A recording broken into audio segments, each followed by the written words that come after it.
GB Compo was a game jam hosted in the summer of 2025 with over 100 entries. If you don't know, a game jam is a competition to make the best video game within a certain time frame. Competitors each make and submit their own game to judges, and in the end, there's one winner of the competition. However, this game jam had a catch. The game you ended up making had to run on the Game Boy, that old green handheld system from the 80s. By the end, I was able to make a full playable game that I'm pretty proud of. This is how I made Archaea.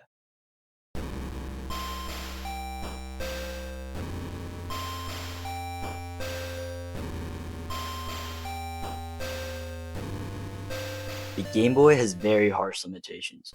For example, the biggest Game Boy Color games can have up to 4 megabytes of data. To put that into perspective, a modern game such as GTA 4 takes up 22 gigabytes. There are 1000 megabytes in a single gigabyte, meaning a Game Boy Color game would take up about 0.018% of GTA 4.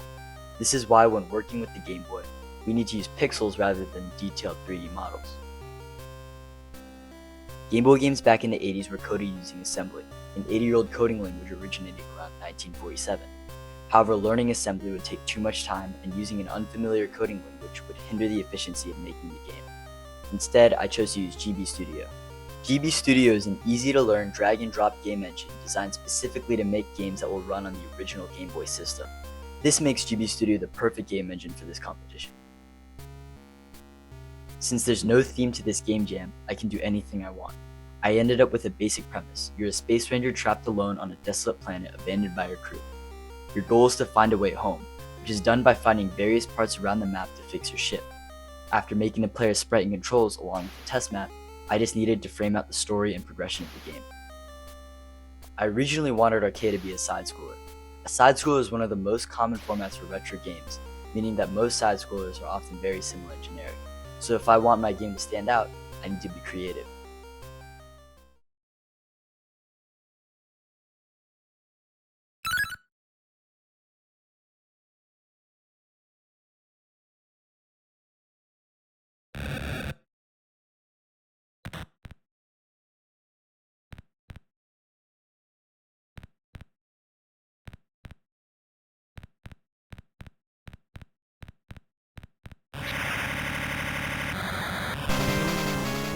My solution to this was through the boss levels.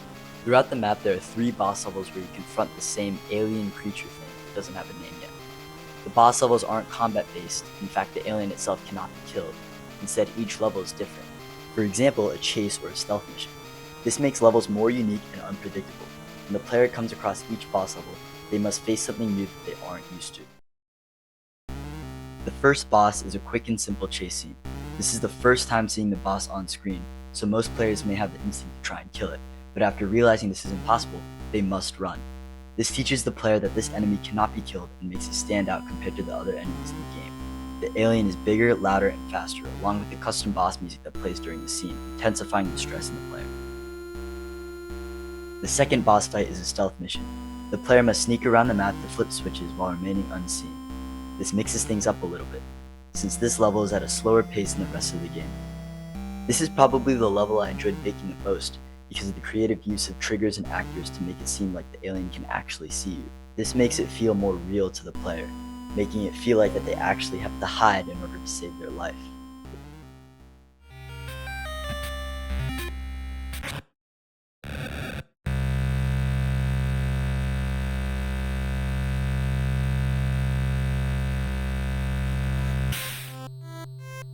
Towards the end of the game, the player reaches the admin room via the lift.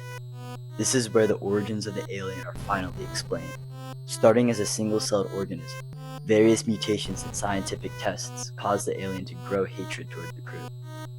This is what caused the crew to abandon the station and leave you behind. This lore is also what inspired the name of the game. By definition, Archaea are single-celled microorganisms.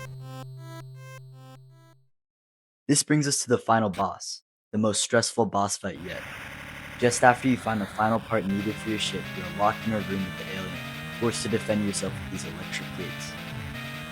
This is more stressful because, in this boss fight, the alien holds all of the power.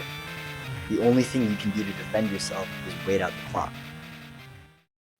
This is the last time you will ever see the alien, a somewhat bittersweet and unsatisfying ending to the alien's character arc.